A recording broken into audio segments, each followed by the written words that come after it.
இந்து சமய அறநிலைத்துறை அப்படிங்கிற பேரை மாற்றி தமிழர் அறநிலைத்துறைன்னு பேர் வைப்போம் அப்படின்னு குறிப்பிட்டிருக்கீங்க. குறிப்பாக தமிழிலும் வழிபாடு செய்யலான்னு இப்போ இருக்குது. தமிழில் மட்டும்தான் வழிபாடு செய்வோங்கிறீங்க. அப்போ இந்துங்கிற பேரையும் நீக்குவீங்க, சமஸ்கிருத மந்திரங்களை ஓதக்கூடிய வாய்ப்பையும் முழுமையாக நீங்கள் ஒழிப்பீங்கன்னு சொல்ல வரீங்களா? இல்லை, என் இறைக்கு முன்னாடி நீங்கள் இன்னொரு மொழியில் நீங்கள் வழிபடணும். என் மொழி புரியாதவன் எனக்கு எப்படி இறைவனாக இருக்க முடியும்?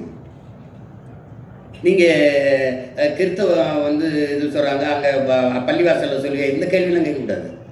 அது என் இறையில் அந்த மார்க்கம் அரபியாலிருந்து வந்ததை நாங்கள் என் மக்கள் ஏற்றுக்கொண்டார்கள். அவங்க இன்னும் வழிபாட்டை தவிர அந்த பாங்க ஒளியை தவிர மீதி எல்லாமே தமிழில் தான் சொல்லுவாங்க. நான் எத்தனையோ திருமணங்களுக்கு சாட்சியாக நின்று கையெழுத்திட்டுருக்கேன். புரியுதா உங்களுக்கு?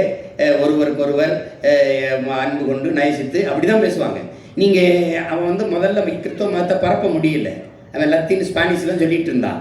கடைசியாக என்ன பண்ணுறா, அவனவன் தாய்மொழியில் வழிபடலாம்னு சொன்ன பிறகு பரலோகத்திற்கு எங்கள் பிதாவேன்னா உம்முடைய ராஜ்யம் வருதுன்னா அதை பின்னாடி தமிழ் மீது பற்றுக்கொண்ட இளம் குருமார்கள் வரும்போது விண்ணுலகில் இருக்கும் என் தந்தையை உம்முடைய அரசு வருக. புரியுதா உங்களுக்கு? தூய தமிழுக்கு வந்துட்டான். பதாசுதன் பரிசுத்தாவியை தூக்கிட்டு தந்தை மகன் தூயாவின்னு வந்துட்டான். நீ என் இறை நக்கீரா, உன் தமிழோடு சற்று விளையாடவே நான் வந்தேன்னு சொன்ன சிவன், அவையே உன் தமிழில் நீ பருகவே நான் வந்தேன்ங்கிற சொல்ற முருகப்பெருமானுக்கு முன்னாடி நீ என் தமிழில் ஏன் சொல்லலை? எனக்கு திருக்குறள் இருக்கு, திருமுருகாற்றுப்படை இருக்கு, பாட வேண்டியதானே? பக்தி திருமுத்து பாட வேண்டியதானே? சொல்லுங்க, என்ன நமச்சிவாய வாழ்க, நாதன் தாழ்வாழ்க, இமைப்பொழுதும் என் நெஞ்சு நீங்காதான் தாழ்வாழ்க பாட முடியாதா? ஆகமமாய் நின்று அன்னிப்பான் தாழ்வாழ்க பாட முடியாதா? எதுக்கு தேவாரம் திருவாசம்லாம் எதுக்கு இருக்கு? திருவாசத்துக்கு உருவாதான், ஒரு வாசத்துக்கு உருவார். திருவாசத்தை மொழிபெயர்த்த சீ கோப்பு அழுதுட்டு போயிட்டான். நீ என்ன உங்களுக்கு பிரச்சனை? என்ன உங்களுக்கு பிரச்சனை? என் இறைக்கு முன்பு என் மொழியில் வழிபடணும், அதான முக்கியம். அது சொல்றது உங்களுக்கு அந்த கருத்து. யார் வேணாலும் அர்ச்சகராகலாம்ங்கிறதுல பிரச்சனை இல்லை. என் அன்னை தமிழில் அர்ச்சனை இருக்கணும் தான் எனக்கு. அதுதான் உண்மையான. அங்கே ஏனாலும் உட்காந்து அங்கேயும் போய் சமஸ்கிருதத்தில் சொல்லனா அதுக்கு அவங்களே சொல்லிட்டு போயிடலாமே. விளங்கா?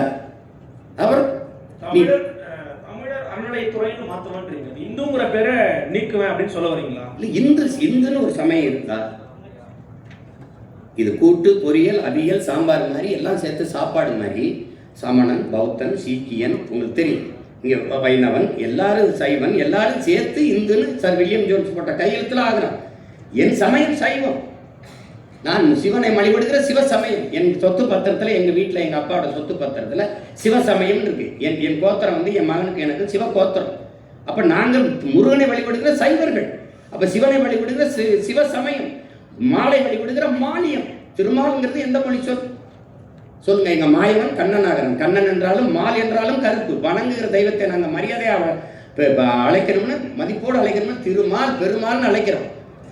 என் பெருமாள் கோயிலே எங்கள் ஆண்டாள் பண்ண பாசுரங்களை பாட வேண்டியது. அதில் என்ன உங்களுக்கு பிரச்சனை? ஆண்டாள் எந்த மொழியில பாடினா என்ன பிரச்சனை உனக்கு? என்ன நீங்க பெருமாள் கோச்சுக்கு போயிடுவாத?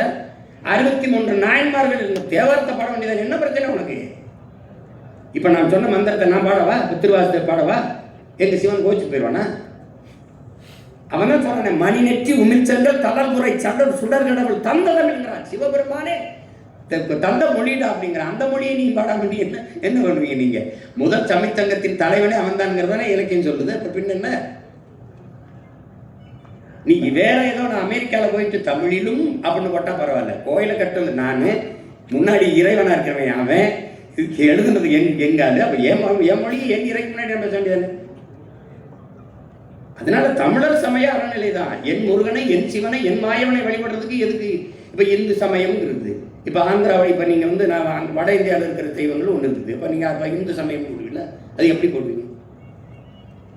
அதே இறையை நான் என் சமயத்திலிருந்து வழிபட்டு போறேன். உங்களுக்கு என்ன பிரச்சனை வருது? என்ன வருது சொல்லுங்க. நீங்க ஏன் கோச்சுக்கிறீங்க? அது என் முருகன் வேலை, எங்க சிவன் வேலை, அது எங்க பெருமாள் திருமால் வேலை. உங்களுக்கு அதில் என்ன பிரச்சனை இருக்குது?